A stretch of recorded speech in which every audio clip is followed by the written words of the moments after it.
അപ്പം ഈ സിനിമയോടുള്ള താല്പര്യം ഉണ്ടായ ആഗ്രഹം എന്ന് പറയുന്നത് സിനിമ ചെയ്യണമെന്നുള്ളതായിരുന്നു.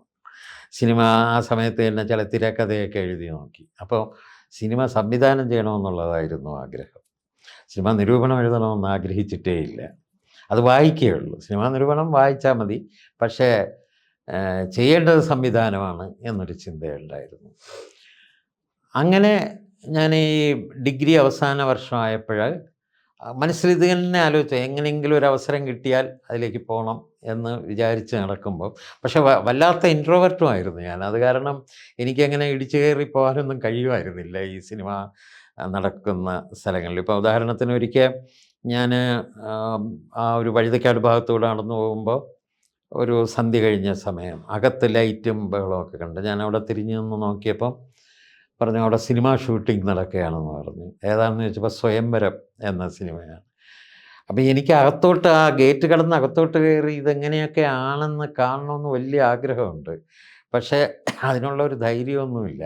അത് കാരണം ഗേറ്റിൻ്റെ പുറത്ത് കുറേ നേരം നിന്നിട്ട് അവിടെ നിന്ന് പോയി.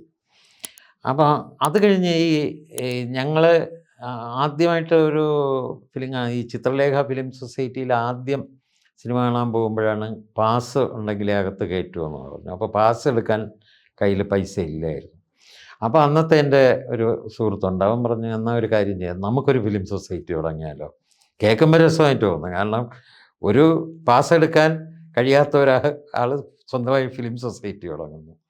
പക്ഷെ പുള്ളി പറഞ്ഞ ചില ടെക്നിക്സ് വളരെ, അതായത് ഒരു ബെനിഫിറ്റ് ഷോ പോലെ നമ്മളൊരു സിനിമ വെച്ച് അതിന് പൈസ പിരിച്ച് അത് കാണിക്കുക.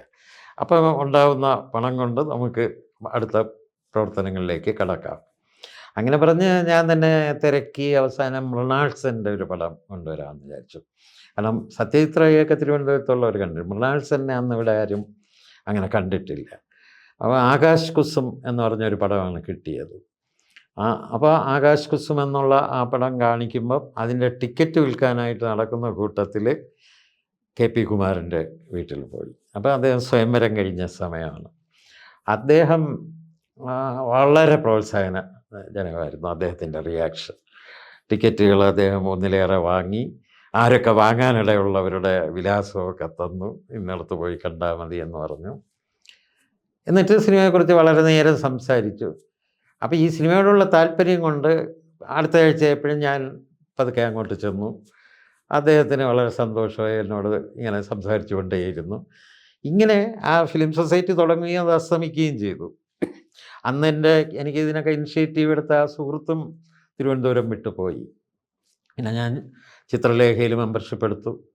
അവിടെ നിരന്തരമായിട്ട് സിനിമ കാണാൻ തുടങ്ങി.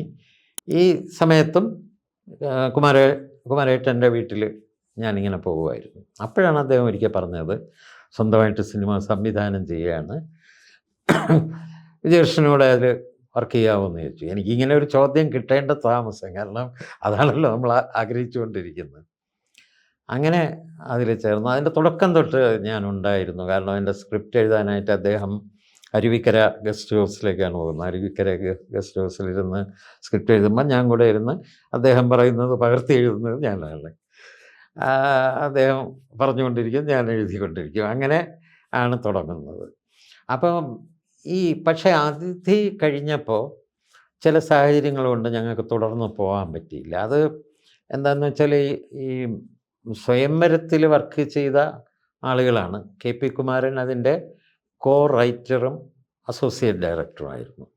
അതിൻ്റെ ആർട്ട് ഡയറക്ടർ കെ ദേവദത്തൻ എന്ന പ്രസിദ്ധ ചിത്രകാരനായിരുന്നു. അദ്ദേഹത്തിന് ആ വർഷം മികച്ച കലാസംവിധാനത്തിനുള്ള സ്റ്റേറ്റ് അവാർഡും കിട്ടിയിരുന്നു. അപ്പോൾ ഇവർ രണ്ടുപേരും അടൂർ ഗോപാലകൃഷ്ണനുമായിട്ട് അകന്നപ്പം ഇവർ രണ്ടുപേരും കൂടി ചേർന്നാണ് ഈ അതിഥിയുടെ പ്രൊഡ്യൂസറെ സമീപിക്കുന്നത്, അങ്ങനെയൊക്കെ. പക്ഷേ നിർഭാഗ്യവശാൽ അതിൻ്റെ ആദ്യത്തെ ദിവസം തൊട്ട് തന്നെ ഈ ആർട്ട് ഡയറക്ടറുമായിട്ട് കുറച്ച് പ്രശ്നങ്ങളുണ്ടായി. അപ്പോൾ അത് എന്നെയും ബാധിച്ചു. കാരണം ഞാൻ രണ്ടുപേരെയും ഇഷ്ടപ്പെട്ടിരുന്നത് കൊണ്ട് അങ്ങനെ അത് എന്നെ വിഷമിപ്പിച്ചു.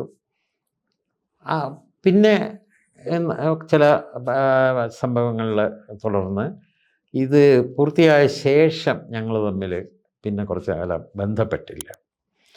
അതുകൊണ്ട് പിന്നെ ഞാൻ പിന്നെയുള്ള എൻ്റെ ശ്രമങ്ങൾ, പിന്നെ അസിസ്റ്റൻ്റ് ആവാൻ എനിക്ക് താല്പര്യവും ഇല്ലായിരുന്നു.